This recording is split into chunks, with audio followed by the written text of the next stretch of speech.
మీ తాకట్టు బంగారం కష్టాలకి good bye చెప్పండి. వెంటనే ఎన్ గోల్డ్‌కి కాల్ చేయండి.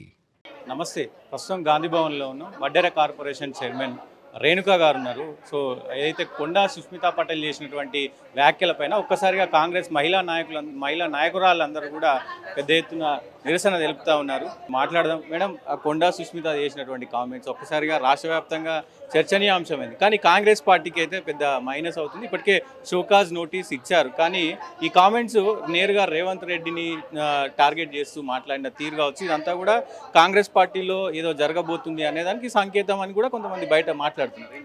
మా పార్టీ గత అంతకుముందు 10 సంవత్సరాలు టీఆర్ఎస్ గవర్నమెంట్లో ఉన్నప్పుడు చెయ్యని అభివృద్ధి ఈ 2.5 సంవత్సరాలలో 3 సంవత్సరాలు కావస్తుంది దగ్గర మా ప్రభుత్వంలో రేవంత్ రెడ్డి అన్ననే అంటాం మేము. ఇప్పటికి కూడా మాకంత చనువు అభిమానం ఉంది. ఎందుకు ఈ మాట అంటున్నా అంటే, నాలాంటి అట్టడుగున ఉన్నటువంటి పార్టీ కార్యకర్తలని కాంగ్రెస్ పార్టీకి పనిచేసిరని మా కమ్యూనిటీని గుర్తించి నన్ను కార్పొరేషన్ చైర్మన్ చేసిండు అన్న. బీసీ బిడ్డలం మేము, మాకుంది హక్కు, మాట్లాడే హక్కు. అన్న వేరే పార్టీ వాళ్ళకు సమాధానం చెప్పాలనా, లేకపోతే సొంత పార్టీ వాళ్ళకి చేయాలనా? అంటే నువ్వు టీఆర్ఎస్ కార్డు కండ వేసుకొని లోపల ఒప్పందం చేసుకొని నువ్వు వచ్చి ఏకంగా సీఎం గారిని టార్గెట్ చేస్తావు. అసలు నీ స్థాయి ఏంది? నీకు అసలు ఏమన్నా సభ్యత ఉందా పార్టీలో?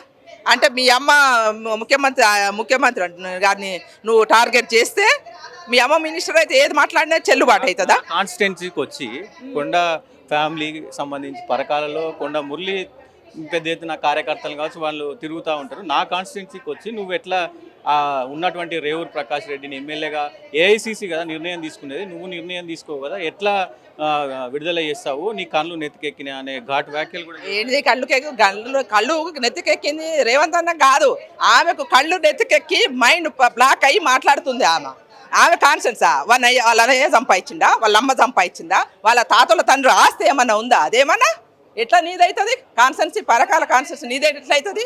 అవసరమైతే నాకు టికెట్ ఇస్తారు, రేపు నేను ఆడ పోటీ చేస్తా. ఆమె ఎవరు మాట్లాడడానికి?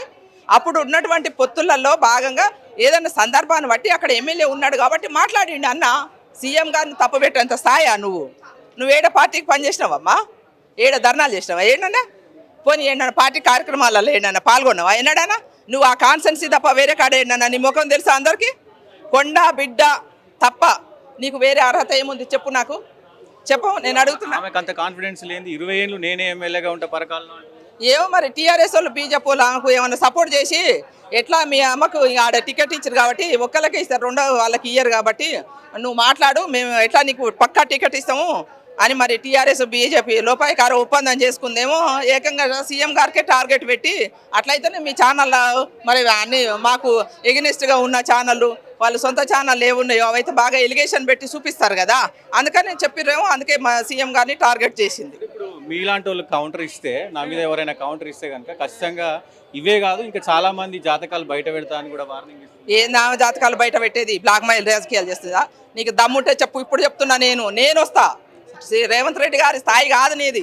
నేను చైర్మన్గా నేను చెప్తున్నా, అధికార పార్టీ నుంచి చెప్తున్నా, నేను వస్తా. నువ్వు ఏడికి రమ్మంటే చెప్పు, టైం చెప్పు, డేట్ చెప్పు.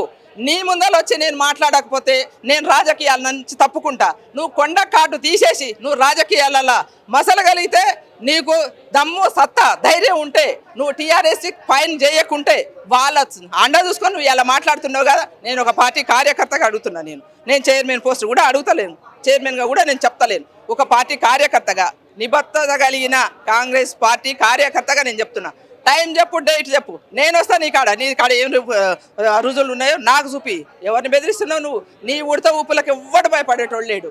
ఏం మాట్లాడుతున్నావు నువ్వెందుకో టీఆర్ఎస్ వాడు ఇన్నేళ్ళ నుంచి ఆడ దోసుకొని తిని కాళేశ్వరం ఎందుకు మాట్లాడతలేవు? అంత కాన్ఫిడెన్స్ గా మాట్లాడుతుంది. సో ఏమై ఉండొచ్చు?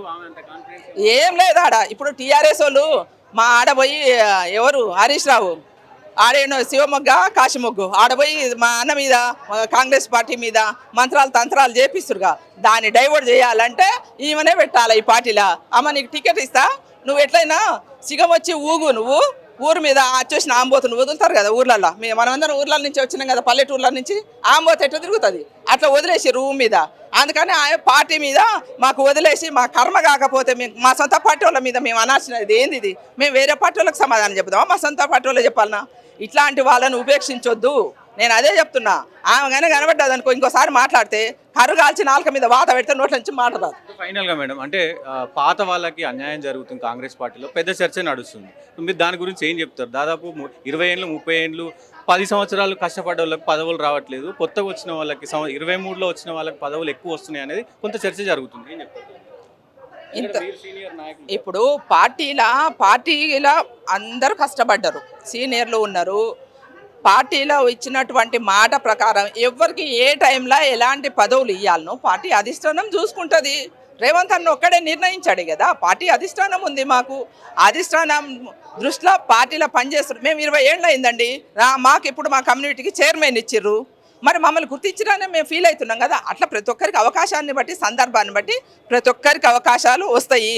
ఎవరైనా సరే పార్టీ లైన్లో ఉండాలి, క్రమశిక్షణతోటి ఉంటే మాట్లాడితేనే నీ పార్టీలో నువ్వేం చేస్తున్నావు, నువ్వు ఏడ ధర్నాలు చేసినావు, ఏడ కేసులైనాయి నీ మీద, పార్టీకి నువ్వు ఎంత పని చేసినో చూసి ఇస్తారు.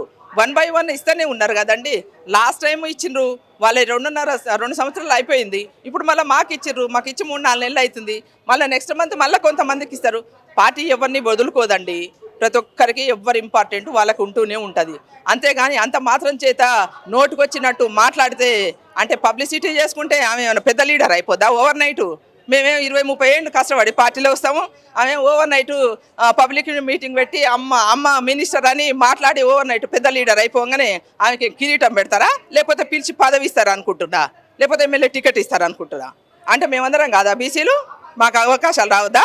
మీకేమన్నా నీ అయ్యా అమ్మ వారసత్వం ఇదేమన్నా? నీకు పార్టీ పారకాల నాది, నా సొంతము, నేనే గెలుస్తా. ఏ పార్టీ నుంచి గెలుస్తావు? ఇస్తే బీఆర్ఎస్ లేకపోతే బీజేపీ వాళ్ళు ఇస్తారేమో, అందుకే ఒప్పందం చేసుకొని ఈ మాట మాట్లాడుతుంది. కానీ మా పార్టీలో అయితే ఇస్తారని నేను అనుకోవట్లేదు. మా మహేష్ అన్న, మా సీఎం గారు మంచోళ్ళు కాబట్టి ఇలాంటి వాళ్ళని వదిలిపెడుతురు. ఫస్ట్ ఆమె మీద చర్యలు తీసుకున్నట్టయితే ఇది దాకా కాకపోవు. ఏదో చిన్నపిల్ల కదా, మా సురేఖ అక్క బిడ్డ, మనం మళ్ళీ చర్యలు తీసుకుంటే బాగుండదని వదిలిపెట్టారు. కానీ ఈసారి అయితే వదిలిపెడతారని నేను అనుకోవట్లేదు.